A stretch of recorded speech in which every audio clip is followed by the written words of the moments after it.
dinosaurs no longer exist today? Such extinction of dinosaurs or other organisms might caused by environmental factors or human activities. Why some animals before are very different from the animals we have now? Why some animals may look the same but have distinct difference from each other? Or others may not be related to one another, but they have similar functional features and characteristics. Let's find out more of these in today's lesson. Lesson 9: Biodiversity and Evolution. What is biodiversity? Biodiversity refers to the variety of life on Earth. It includes species diversity, genetic diversity within each species, and ecosystem diversity. What is evolution? Evolution in biology is defined as the change in the characteristics of a species over several generations and relies on the process of natural selection. What do we mean by natural selection?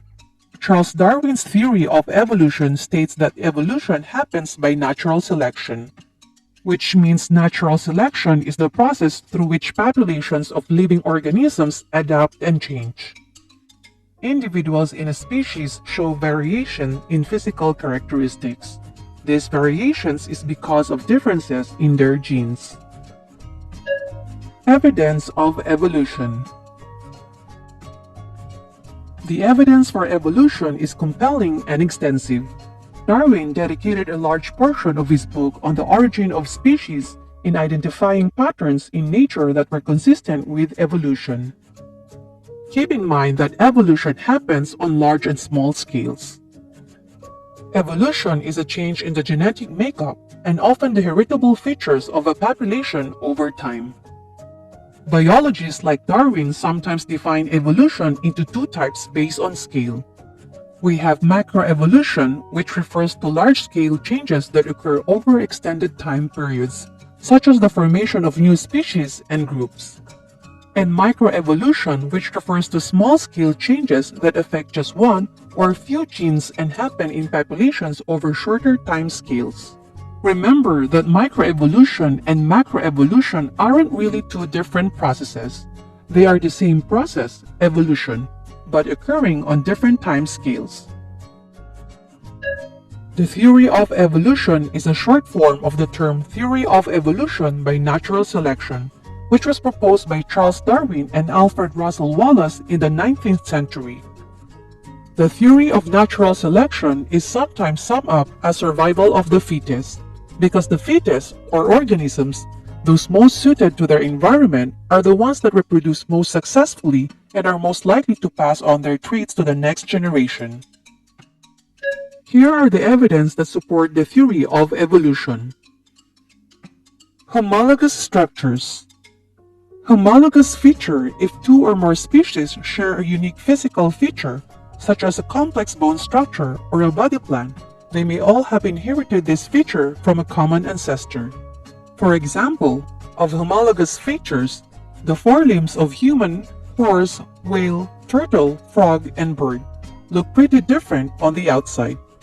However, if you look at the bone structure of the forelimbs, you'll find that the pattern of bones is very similar across the species.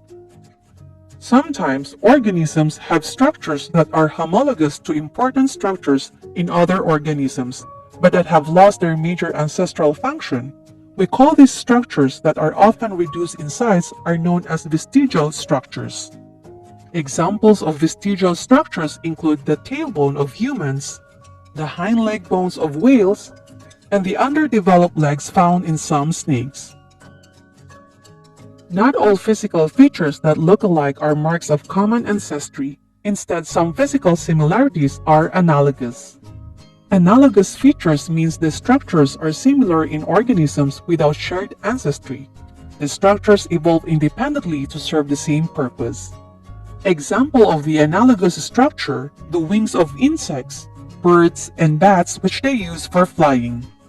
In analogous, they evolve independently in different organisms, because the organisms live in similar environments or experience similar selective pressures. This process is called convergent evolution. The next evidence is under molecular biology. Similarities between biological molecules can reflect shared evolutionary ancestry. At the most basic level, all living organisms shares the following: the same genetic material or DNA, the same or highly similar genetic codes, the same basic process of gene expression, transcription, and translation, and the same molecular building blocks such as amino acids. These shared features suggest that all living things are descended from a common ancestor, and that this ancestor had DNA as its genetic material. Present-day organisms all share these features because they were inherited from the ancestor. Embryonic development. Species that are closely related exhibit similar embryonic development. Even when in the adult stage, the organisms are quite different. For example, the embryo of fish, salamander, tortoise, chicken, and human are similar during the first stage of their embryonic development and have several homologous structures that are not present when the organisms are adults. The next evidence is biogeographical patterns that provides clues about how species are related to each other. The geographic distribution of organisms on Earth follows patterns that are best explained by evolution in combination with the movement of tectonic plates over geological time. For example, broad groupings of organisms that had already evolved before the breakup of the supercontinent Pangaea tend to be distributed worldwide. In contrast, broad groupings that evolve after the breakup tend to appear uniquely in smaller regions of Earth. Perhaps the most common evidence of evolution, fossil record. Fossils are the preserved remains of previously living organisms or their traces dating from the distant past. Fossils provides information about what species existed at particular times of Earth's history. Another strong evidence of evolution is direct observation of microevolution. Some populations, like those of microbes and some insects, evolve from relatively short time periods and can observe directly. In some cases, the evidence for evolution is that we can see it taking place around us. Important modern-day examples of evolution include the emergence of drug-resistant bacteria and pesticide-resistant insects. Example is the E. coli evolving in a giant petri dish laced with antibiotics to show just how easy it is for bacteria to become antibiotic resistant. Organisms inhabiting the Earth have changed over time. Their structures, traits, and abilities allow them to adapt and survive in their environment. Always remember that evolution through natural selection can result in biodiversity. To summarize what you have learned, multiple types of evidence support the theory of evolution. Homologous structures provide evidence for common ancestry, while analogous structures show that similar selective pressures can produce similar adaptations. Similarities and differences among biological molecules in the DNA sequence of genes can be used to determine species relatedness. Biogeographical patterns provide clues about how species related to each other. The fossil record, though incomplete, provides information about what species existed at particular times of Earth's history. Some populations, like those of microbes and some insects, evolve over relatively short time periods and can be observed directly. And species that are closely related exhibit similar embryonic development.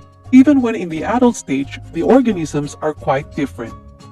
Always remember that evolution through natural selection can result in biodiversity.